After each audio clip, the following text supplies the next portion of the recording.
Yo Freunde, Barbecue und damit willkommen zu einem neuen Tower of God Video von mir. Heute gibt es die Review zu Tower of God Kapitel 503 und ich muss direkt zu Beginn sagen, dass ich in dieser Review vor allem eins machen möchte, und zwar spekulieren. Spekulieren, was es mit Yasracha und Yamas Vater auf sich hat. Ich habe nämlich bei Dr. Bonehead etwas Interessantes gesehen, was mich durchaus zum Nachdenken angeregt hat. Deshalb möchte ich euch das auch nicht vorenthalten, meine Gedanken dazu erläutern und damit würde ich sagen, starten wir direkt rein. Allerdings erstmal mit einer kurzen Zusammenfassung.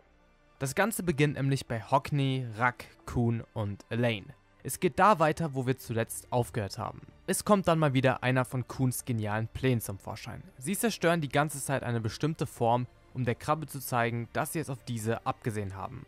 Und zwar töten sie die ganze Zeit die Fische, die den Preis eines Dreiecks nach oben schießen lassen. Deshalb denkt die Krabbe, sie würden es auf die Dreiecke abgesehen haben, da sie vorher eines gekauft haben und nun dessen Wert steigern wollen. Also tötet sie mit ihrem Special Move all die Fische, die den Wert senken. Tatsächlich aber war genau das Khuns Plan. Er wollte die Krabbe reinlegen und auf eine falsche Fährte locken, also ziemlich genauso wie Sue uns oftmals. Sie kaufen also von ihren übrigen 50 Punkten Dreiecke, tauschen diese teilweise und kaufen damit dann ein Item, welches all die normalen Gefängnisse eliminiert. Somit kann Yama also mit seinen verbleibenden Zügen das Ziel erreichen. Also ein sehr wichtiges Ereignis, das kann man schon so sagen. Parallel dazu erlebt Yama gerade die Vergangenheit. Er wurde ja von dem Reißzahn durchbohren und sieht jetzt quasi, was damals passiert ist, beziehungsweise sieht er ein bestimmtes Ereignis. Er sieht eine Menge von bewaffneten Canines und dann taucht Yasracha auf. Allerdings ein Yasracha, der komplett anders wirkt. Yasracha sagt, dass die Canines unter Lopobia bald da sein würden und dass er die einzige Person sei, die diese Canines umdrehen könnte. Er schlägt eine Zusammenarbeit vor.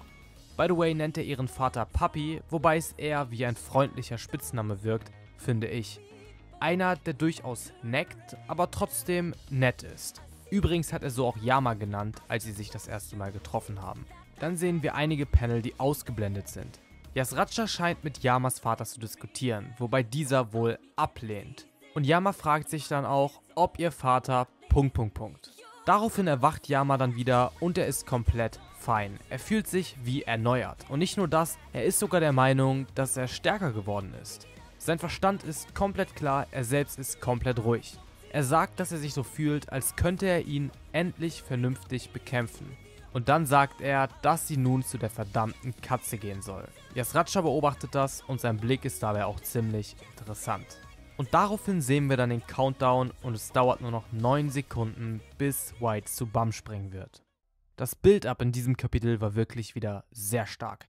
Der Schwerpunkt lag natürlich bei Yama oder vielmehr bei Yamas Vater und bei Yasracha. Es ist natürlich schon vielversprechend, dass Yama nun scheinbar auf einem Level oder sogar stärker mit Yasracha ist, aber ab diesem Punkt gilt eine Sache, die es zu beachten gilt und die das Bild vielleicht kippt. Wir wissen, dass Yamas Vater eine Erschaffung des Workshops ist. Seine besondere Fähigkeit lag darin, dass er andere Personen zu Mitgliedern seiner Rasse machen kann. Diese kann er dann natürlich auch manipulieren. Jetzt ist es aber so, dass Yasracha mittlerweile zumindest dieselbe Fähigkeit besitzt und das könnte natürlich mit dem Reißhand zu tun haben. Oder hat vielmehr mit dem Reißhand zu tun. Aber was man erstmal festhalten muss, ist, dass ihre Fähigkeit da Überschneidungen aufzeigen.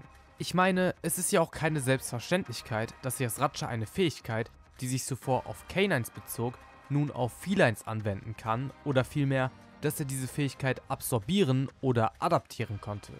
Und hier sollten wir uns mal die Überschneidungen angucken. Yasracha repräsentiert eine Katze und Yamas Vater einen Hund. Also zwei Tiere, die eine besondere Beziehung zueinander haben.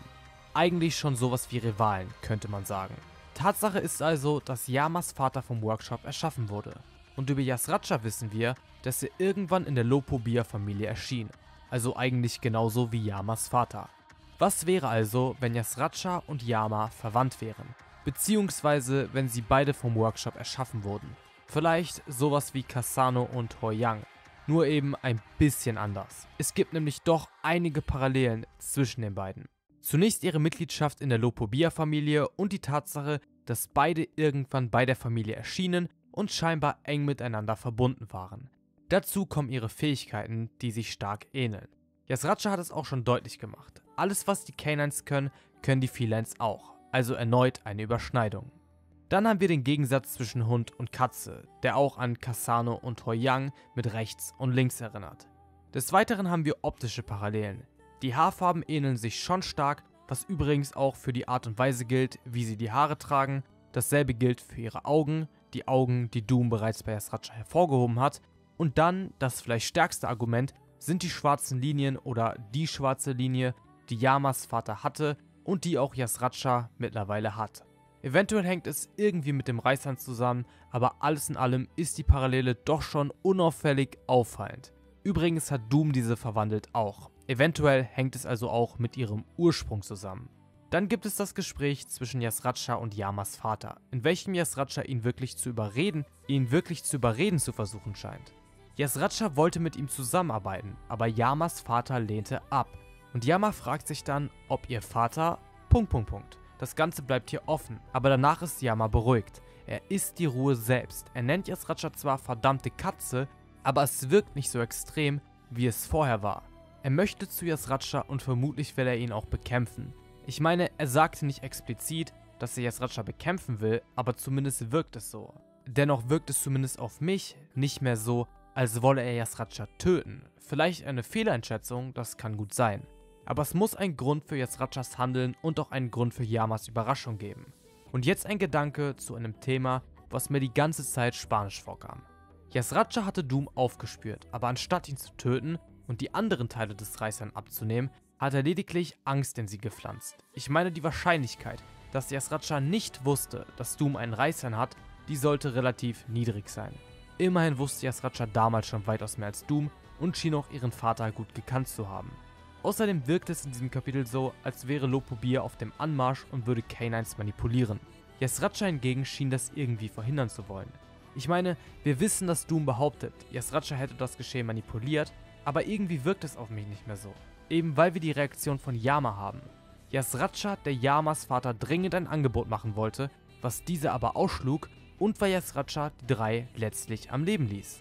Wäre Yamas Vater ein solches Dorn im Auge von Yasracha und hätte er es derart auf den Reißern abgesehen, dann hätte er Doom getötet und ihm den Reißern abgenommen. Hat er aber nicht. Er hat zugelassen, dass sie fliehen. Und um das Ganze zu überbieten, hat er Yama nicht getötet, nur erniedrigt. Bislang dachten wir, es würde an Yasrachas Persönlichkeit liegen, aber so wirkte Yasracha für mich weder in dem Flashback, den wir in diesem Kapitel bekommen haben, noch in dem mit Taracha oder in einem anderen. Natürlich gab es da Stellen, die dazu auch passen würden, aber es gab eben auch ganz andere. Was wäre also, wenn Yamas Vater und Yasracha verwandt wären und Yasracha vorhatte zu rebellieren und sich eventuell loszusagen von Lopobia? Da wir aber wissen, dass Yamas Vater sehr loyal zu Lopobia war, lehnte er ab. Deshalb wurde uns das auch immer wieder gesagt. Du meinte, dass Yasracha es so aussehen ließ, als hätte Yamas Vater Lopobia betrogen. Doch dies kann seiner Meinung nach nicht der Wahrheit entsprechen, weil ihr Vater zu loyal war. Was wäre also, wenn ursprünglich Yasracha Lopobia betrügen wollte, mit seinem Bruder oder Verwandtem zusammen? Deshalb tötete er auch die drei nicht. Sein ursprünglicher Plan war gescheitert, weil Yamas Vater zu loyal war. Aus diesem Grund galt es nun erstmals, die drei zu beschützen. Und wie konnte er sie beschützen? Indem er Angst in sie einpflanzt. So konnte er sicherstellen, dass Doom nicht aus Rachegründen versuchen würde, Lopobia anzugreifen. Seine Wut richtet sich nun an Yasracha, aber diesen konnte er unmöglich besiegen, da dieser Angst in ihn gepflanzt hatte. Und an diesem Punkt könnte es sogar noch weitergehen. Eventuell wollte Yasracha, dass Yama versucht, ihn zu übertreffen, um damit nicht nur ihn, sondern auch seinen Vater zu übertreffen. Damit er in der Lage wäre, das zu erfüllen, was ihr Vater nicht konnte. Ich weiß, dass diese Theorie vielleicht etwas gestretched wirkt, aber ich denke, dass es eine heiße Spur ist oder zumindest sein könnte.